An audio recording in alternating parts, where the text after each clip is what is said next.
going to cover another parasite called Leishmania donovani, which causes visceral leishmaniasis. A second strain, Leishmania brasiliensis, causes something called cutaneous or mucocutaneous leishmaniasis. 3 different presentations, 2 strains, and 1 sketch to cover them all. In reality, cutaneous leishmania can be caused by several other strains as well, but for simplicity's sake, and because I like this 3-2-1 thing I just came up with, we'll focus on only these 2. Leishmania sounds like it would be a name of an 80s horror movie, and this infection is certainly one of the most gruesome you'll see. So we've made the scene about flesh-eating zombies, and it's called Desert Mania. The Donovani strain of protozoa exists mainly in the Mediterranean, Middle East, and Africa. The Middle East and Africa certainly have their fair share of deserts, which is why our scene is taking place in a desert. But let's focus on Leishmania brasiliensis for now. The host for this parasite is vertebrates, especially humans. So in the center of our scene, we'll place an undead Brazilian man rising out of the sand, arms extended and eyes glazed. See how his clothes are the same color as the Brazilian flag? He even has the flag on his belt. He'll represent cutaneous leishmaniasis, which is caused by Leishmania brasiliensis. In this form, the parasite consumes the flesh of its victims, causing disfiguring ulcers. Zombies, too, are flesh-eating, so our zombie character is extremely fitting. So he should remind you that brasiliensis causes cutaneous leishmaniasis. Humans may be the host, but flies are the vector. So more specifically, they're sandflies. So we'll have a swarm of sandflies encircle our walker, reminding us of the vector for Leishmania. Sandflies should be easy to think of when you're thinking about a desert. Alright, before we continue, let's talk a little bit more about transmission. So we know that the sandfly is the vector, and it carries what's called the promastogote, which is the infective form of the parasite. In the host, the parasite takes on another form. It becomes an amastogote, which is an intracellular form, usually inside a macrophage. So here on the right, we'll draw our familiar cages that represent macrophages, and inside the cages we'll have goats, a mastogote.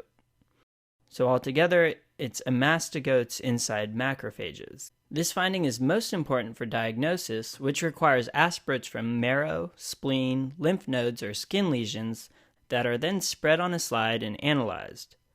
We've added some weird-looking spots to these goats to show you what these mastogotes look like under the microscope.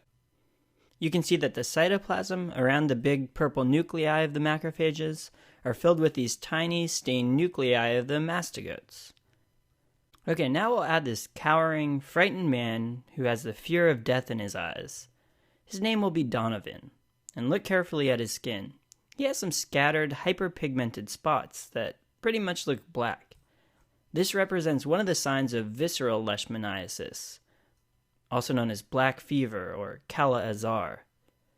It's probably the worst of the trio and is 100% fatal if left untreated. Again, visceral leishmaniasis is caused by Leishmania donovani, and our character, Donovan, will help us remember the symptoms. We've already covered these hyperpigmented lesions, so now look, he's making some offerings to the zombie, desperately trying to avoid his fate.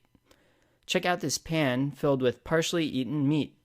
The last little bit of this homemade zombie offering looks like a red blood cell, and the other bits kind of look like platelets. That's because this empty pan will represent pancytopenia, which is caused by leishmaniasis. This happens once the bone marrow is infected. Now, visceral leishmania can affect almost every organ, but most commonly it affects the liver and spleen as well as the bone marrow, hence the term visceral. So to the left of the image, we'll add a cow, another offering, and this cow will have liver and spleen-shaped spots representing hepatosplenomegaly. This combination of symptoms, which are fever, pancytopenia, weakness, and hepatosplenomegaly, is characteristic of visceral leishmaniasis. Finally, how's this awful parasite treated? Traditional treatment is stibogluconate. What a strange name. So, stibo, it's weird and meaningless, but we can take T-bow and represent it with this T-bone steak. The only offering that will stop the Leishmania zombie, T-bone stibogluconate. So stibogluconate can work for cutaneous leishmaniasis, but visceral leishmaniasis needs to be treated with amphotericin B. Wow, it's not just for fungal infections. Remember our symbol for amphotericin? I'd hope so. We should have hammered it in pretty good during the fungal videos. So we'll draw in some frogs, aka amphibians, for amphotericin. And in fact, since this is the desert, we might as well go full plague and add frogs all over. Alright, that's all for Leishmania. Remember stibogluconate, because you're really not going to see it anywhere else. And remember those mastocytes and macrophages. A picture of those could definitely come up on a test, along with the other clinical findings of Leishmaniasis. Alright, nice and short, so on to the next one.